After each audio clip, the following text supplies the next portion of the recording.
Today's reading is taken from Isaiah chapter 6, verse 1 to 8. Isaiah's commission.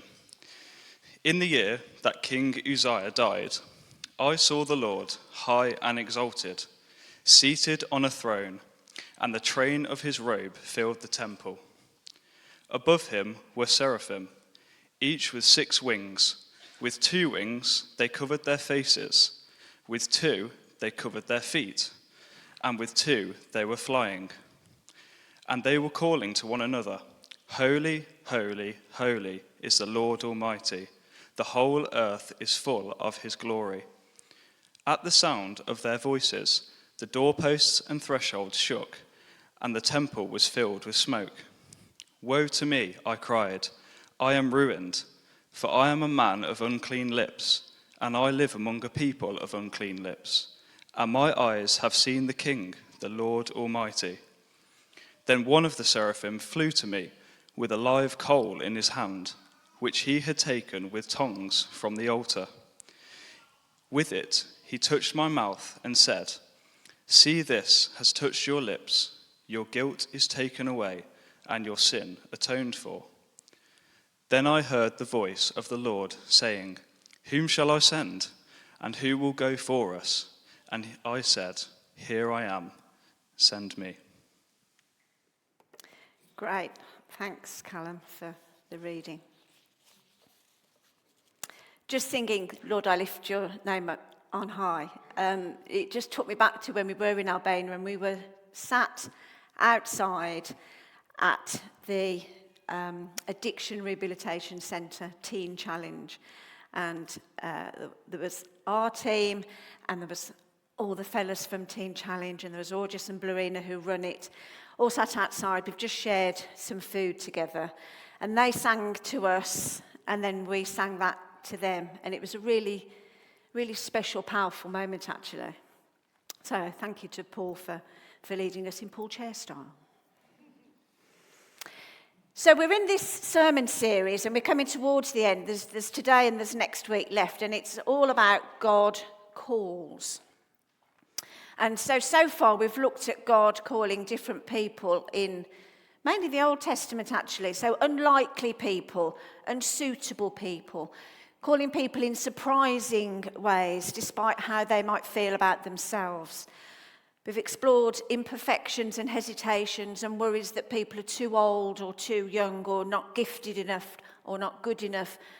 And we land this morning with thinking about not being perfect enough, actually.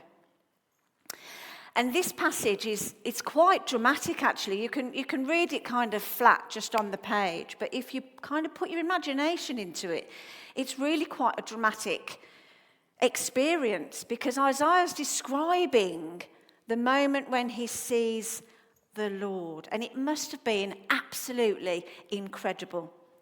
You imagine seeing the Lord himself seated on a throne with the train of his robe. Imagine it just filling all of the sanctuary. And there are seraphims, these amazing highest order of angels flying about. I mean, it must have just been so beautiful. Everywhere Isaiah was looking, there were angels, and the sound of them calling to one another, Holy, holy, holy is the Lord Almighty. The whole earth is full of his glory. That cacophony of sound, so powerful and incredible that it shook the doorposts and the thresholds and the temple filled with smoke. Goodness gracious me, imagine something like that happening in this sanctuary. It would be incredible, wouldn't it? How overwhelming. The magnitude and the wonder of God's greatness. It's no wonder that Isaiah calls out, Woe is me, I am so unworthy of this display of the Lord before me. I am full of sin. I am imperfect. I am not good enough to be here. And it's a stark reminder of God's holiness and the reality of human sinfulness and imperfection actually kind of coming together just in that one moment. But right in the middle of it is the grace of God that extends even in a moment of judgment. It's right there in the middle. Isaiah 6 it's like a profound narrative of transformation and mission all in one. And it's a beautiful moment to think that God sees Isaiah's imperfections, all his sin, all his inadequacies, his flaws, his worries, everything, sees him laid bare. And yet, with grace and mercy, God takes all that away, all the guilt, all the imperfection, all the sin. God takes all of that away. Isaiah 6 verse 7 says, Isaiah's sins are atoned for. They're taken and forgiven, and transformation takes place right in that moment. God is seeing beyond what Isaiah sees in himself, and he sees what Isaiah can be. And so when the Lord says, "Whom shall I send?" Isaiah steps up and volunteers himself and says, "Here I am, send me." I had the privilege of being on the Albania team this year, but also last year. And I remember coming back last year, and the only word that I could really use to describe what I had experienced in those early days and weeks was overwhelming. I just felt completely overwhelmed with all that I had seen. And obviously I haven't met the Lord like Isaiah had, so I haven't had an experience like that, but I can relate to the feeling of being overwhelmed from seeing God at work and alive and changing lives and bringing transformation. Just overwhelming. In the midst of all the different experiences of meeting people in the different Albanian ministries, so from young offenders, men and women in prison, young men in recovery from different addictions, families with different struggles, and young women and children facing really difficult circumstances. From that to meeting with church leaders and prison ministry chaplains and addiction centre workers, and just so many Albanian Christians that have huge hearts for Jesus and their communities. In the midst of all that, did I feel overwhelmed? Oh my gosh, yes. Did I feel able and equipped? Absolutely not. Was I aware of my own inadequacies? Definitely. And I was so aware of what I couldn't do and what I wasn't able to do in amidst people that were just giving their lives there for God and just doing it day by day, day by day. And me feeling like, what on earth am I doing here? What on earth can I offer? And I kind of like to think that Isaiah might have felt a little bit like that, because he was definitely aware of his own flaws and his own imperfections. And he cries out, "Woe is me, I am ruined. I am a man of unclean lips." But he knew the moment that he saw the Lord.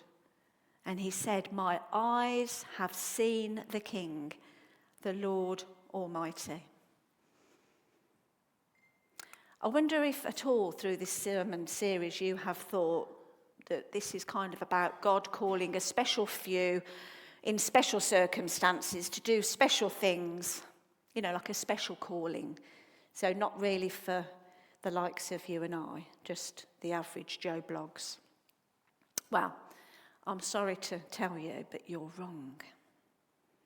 Because this is about God calling really normal people, like you and like me, in everyday normal circumstances, calling us into his mission, what he's already doing, what he's already working in. He's just calling us in to join him. And he's not looking for perfect people, because they don't exist. God calls and uses imperfect people. I know this because he's used me, and I know I am imperfect. People who are ready to just volunteer, people who need grace, people who need forgiveness, people who need mercy, people who have just got big hearts for Jesus. He's after authentic people. God doesn't call those people kind of over there, the ones that are really good at doing all the stuff. God doesn't call them, he calls us. So it's you and it's me. God, who is perfect, called Isaiah despite his imperfections and was fully ready to equip him for all the things that he had got prepared for him to do. When God calls us, he equips us, he provides for us, and he is present with us. Isaiah stepped forward in his overwhelm, in his hesitancy, in his doubts and in his uncertainties, and he offers himself to be part of God's mission. And that's the challenge. That's kind of the heart of the challenge for you and for me. How do we respond when we hear God's call? What might God be saying to us? It might not be to go to Albania or to India or to a faraway land, but it might be to speak to a neighbour. It might be to speak well in your family. It might be to volunteer to do something in the church family. What is it that God might be calling you and I to?